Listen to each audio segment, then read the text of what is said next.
This is tape number 5. We're speaking with Ilona Haendel. It's December 23rd, 1997 in San Antonio, Texas, in the USA. We ended the last tape and you were speaking of your time in jail at the Romanian border. We were in jail there, and they said they won't let us go until next day, where the chief of police is coming back or something. And I was pretty good-looking young girl, so I kind of begged him and all that. And so all of a sudden they said we could go. So we were very happy, and we walked a short while, and all of a sudden he yelled after us to stop. He's going to take us back. He had a bouquet of wildflowers, and he gave it to me. And then we came to another checkpoint, and there they made us undress and check for lice.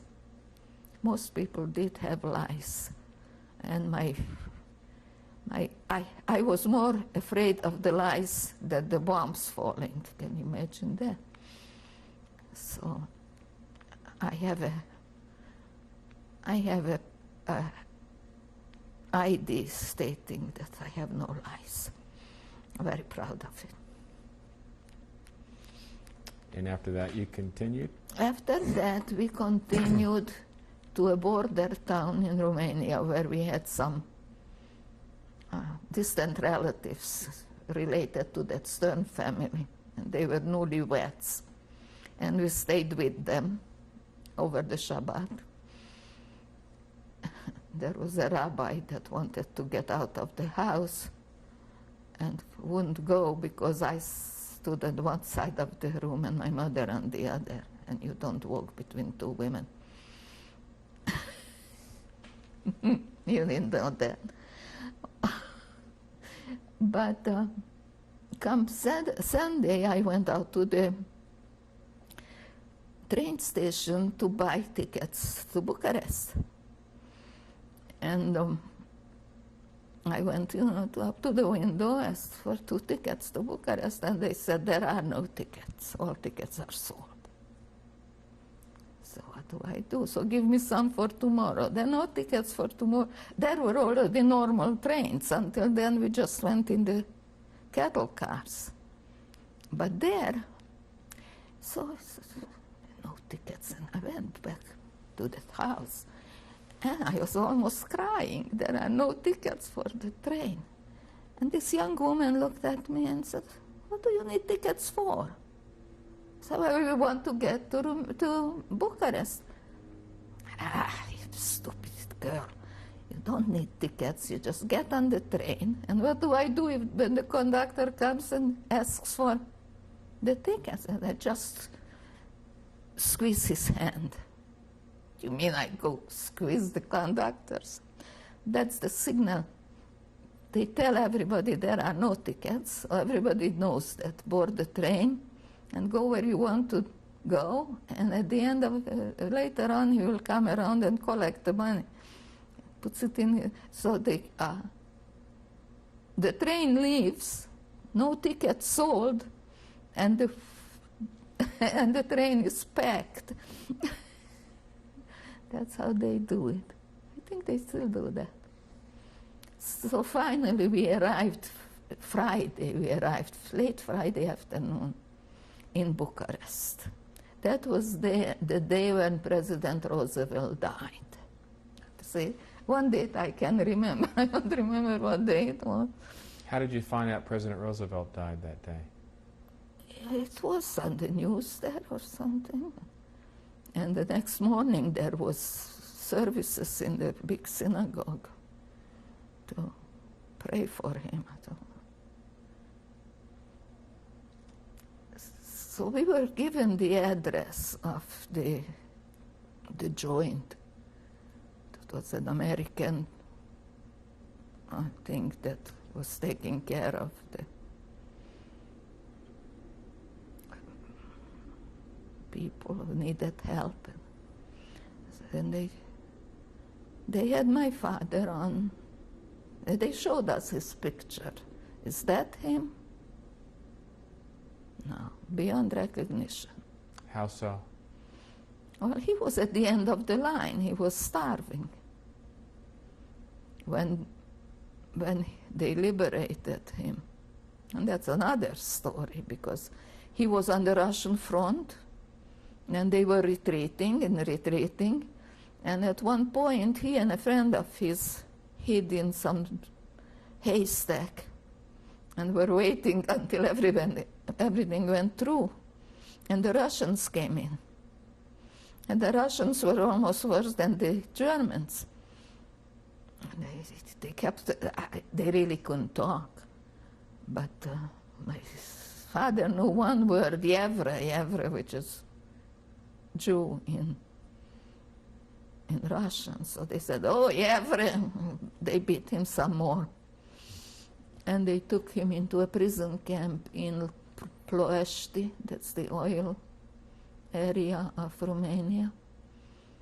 And there were German prisoners and Jewish prisoners. The official order was not to take Jewish prisoners, to let them go. But they took them anyway. And the Jews in Bucharest got the wind of that, and they sent them food. So they fed first the officers of the, and then they fed the German. Whatever was left, they gave it to the Jews. So my father was really starving. He was already in the hospital. When one of the guys came in, his friend, and said, get out of the hospital, get out of the hospital. They're coming for us. The Jews in Bucharest collected a great amount of money, and they bought them from the Russians and brought them to Bucharest in trucks, standing like sardines next to another. And they made them get off the trucks in front of the synagogues. They had cots set up for them. And my father said he was standing next to the truck. He didn't know what to do. And somebody came by and put a coin in his hand. He said that's what he looked like. And now we are here, and they show us a picture that doesn't look like him at all. But he says that that's what the name is, and then, so where is this person? Maybe we see him. And they said he went home. After what we went through, that, getting there, and now he went home. When did he go home? Yesterday. Now that was another thing. We had no place to stay in Bucharest, because all the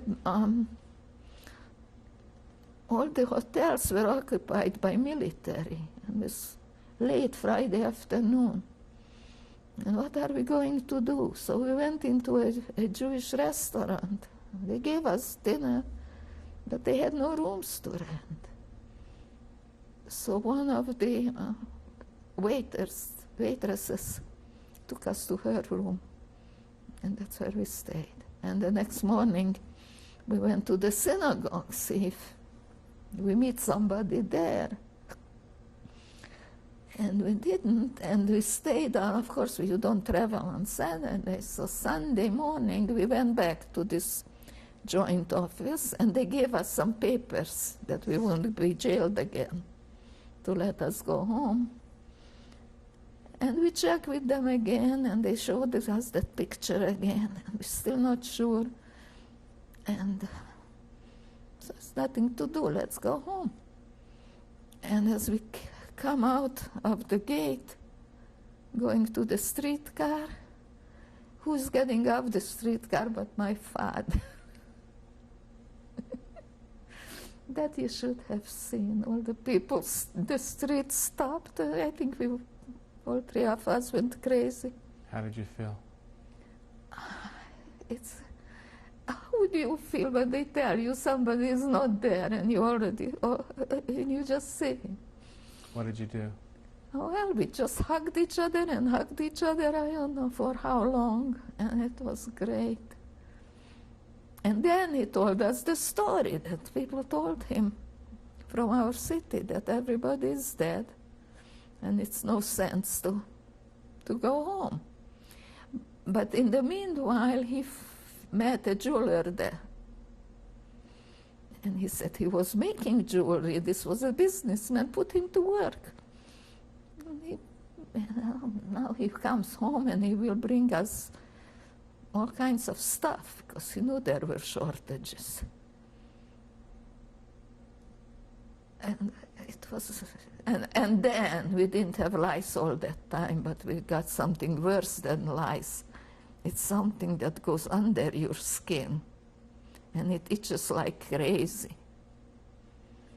So we had to wait to make it go away. But you're getting on the train. It was very easy to get some lice from somebody else, but we didn't. And we came back on top of a haystack on a train. So from Bucharest, you went where? We stayed in Bucharest for a few days. We took my father, we bought him clothes. He didn't have anything decent to wear. And he was so used of having nothing that he couldn't believe that he actually can go into a store and buy himself a coat And then when he came home, he would say, I put this right here, where is it? He expected everything to be in this place. Oh, something happened to us also in the meanwhile. It was a very interesting period after the war too. Some of the kids asked me in the school if I was afraid of the Russians because they were communists. I wasn't afraid of them because they were communists. I was afraid of them because they did terrible things, like rape. And when I heard it, that they do that, I wouldn't believe it. But they did.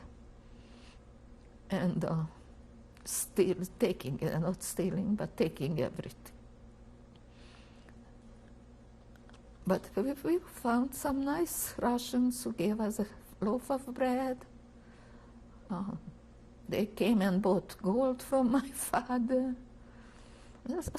Somehow things very slowly got back to normal. In Bucharest? In Budapest. No, we went back. You went back to Budapest? Yeah, on the haystack. And how long were you in Budapest? Till 1947. Your father was working in the jewelry he went place? back to work, and what happened in 1940? Life just got back to where it was somehow. I mean, never was ever the same, but. And what happened in 1947? I went to Israel. The whole family went to Israel? Just me. Why? Stayed with my brother. Well, for one thing, I always wanted to go. But the other thing is that I definitely didn't want to stay in Hungary. And the year after, my parents came. But I went kind of sneaky way. They come. My brother sent them the right papers. But my father wouldn't let me go all, they say, the black way. He bought me some papers. And then when Israel became Israel, I just changed my name back to my own. Where in Israel did you go? Haifa. And that's where your brother was? Yeah. They're outside of Haifa. Kiryat Chaim.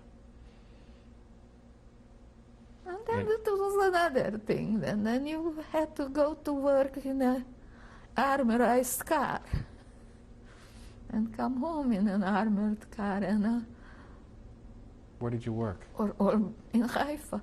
What did you do? And I made drapes. That's why I don't have any. I know how to make them. Once I missed the last bus. And I was mad as hell. And everybody on that bus was killed. On a bus to go back home from work? Yeah. You missed the bus? Yeah, and then they closed the line in front of me. And I was okay, I wait for the next one. At least I have a place to sit. And they said, no more buses going, period. That was the last bus today. That means you have to go back and sleep in the place where you worked. And so everyone on that bus that you missed was killed. Yeah. Who killed them? The guys on top of the mountain. The ones who wear this red and white tablecloth on their head. What year was this? Oh, they killed a lot of people. That was 48. After Israel was independent? Yeah. It was hard times too. There was nothing to eat there. And so how old were you at this time? When my son was like a year old, a baby, but you cook. There were no baby food. You had to cook a soup for an hour for the baby, and I needed a carrot for that soup. And went from one end of the city to the other, and finally I got 2 carrots. But, these big carrots that I could not peel it. It was so old. And I was so happy I had 2 carrots for the baby. The baby. Let's go back a little further. You met your... That's the baby you saw with the bat mitzvah girls. You met your husband in Haifa? Yes. How did that happen? Well, we needed a place to live. I was staying with my brother all the time. No, I had a room of my own in Kiryat Bialik. But my parents were coming. So we needed I can't put my parents in a room. So we looked around, and at that time the Arabs ran away from Haifa. They just one day, they all disappeared. Comes out the Mufti, told them to leave so they can come in and kill all the Jews. So they wouldn't kill some Arabs on the way. And we went in there and looked around to find an empty Arab apartment and somehow clean it up. Came out, we found the apartment of the, whatever they call that, their priest, right behind the mosque, up on the mountain. Beautiful view of the Bay of Haifa and everything. And it was, I think it was like a harem. There was one huge room, it's like a ballroom. And from their rooms were all over the place. And there were separate entrances. And there was a big glass door that opened up to nothing. If you ever stepped out there, you 3 stories down. So we really put that thing over there. And dirty. You can't imagine that the true armies went through it already. And they came, other people who took other apartments and carried away the windows and the doors. And so we went to other houses and we carried their windows and their doors and fixed it up, and we painted it. And they had those Arab toilets. Did you ever see one? It's basically a stone square with a hole in the middle. And you have to stand up to do whatever you want to do.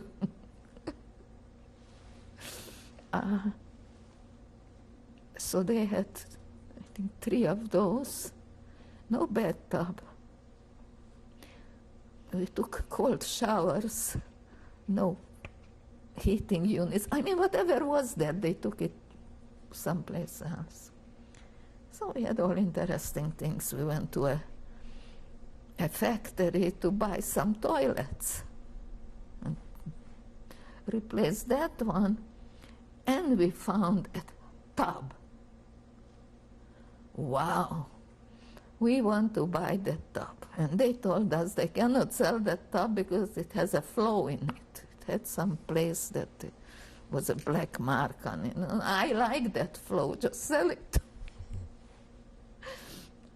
So whatever they made them decide, it's because just we made clear we're not going, my sister-in-law and me made clear that we're not going to leave until they give it. So they just gave it to us.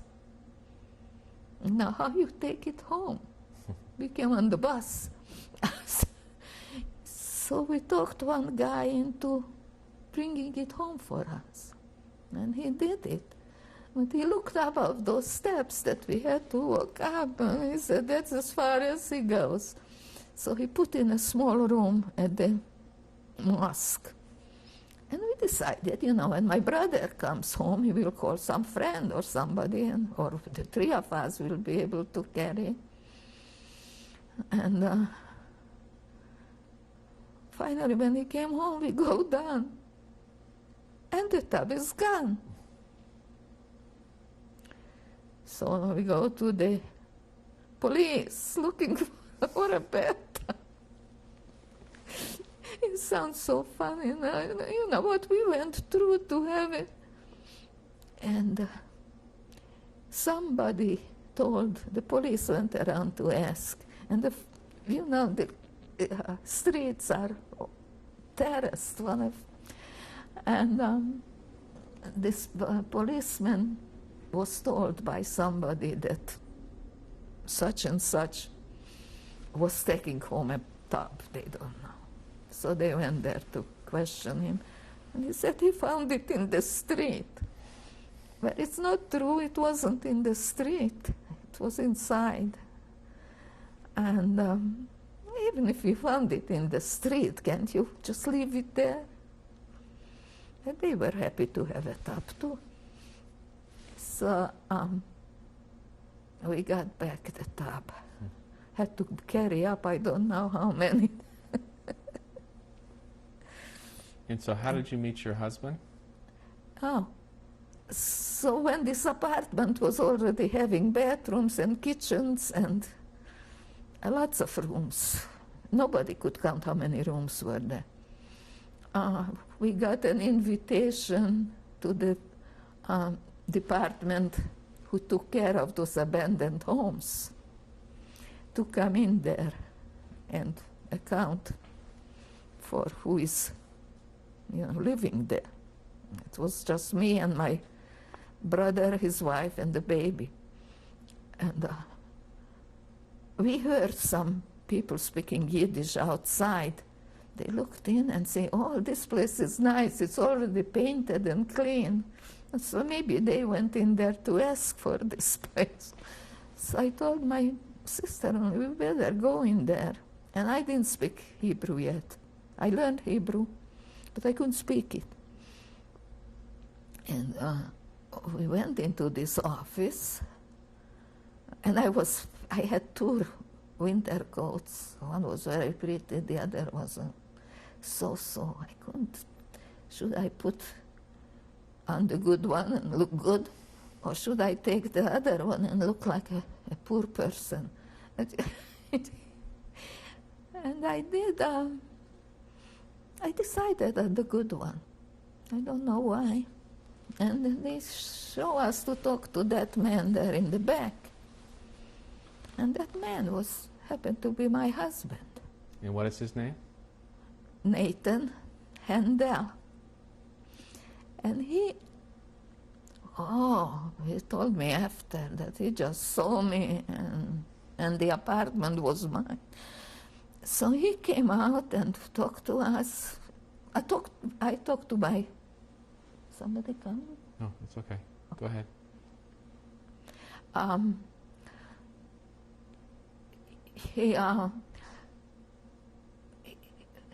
he said he has to send somebody out to check it out if whatever we tell him is okay. I was trying to talk to me, and my sister-in-law answered. And then he said he will be coming out tomorrow. Tomorrow was Saturday. Nobody works on Saturday. So my sister-in-law, we got home, we started baking. She was a very good baker. She baked this and that.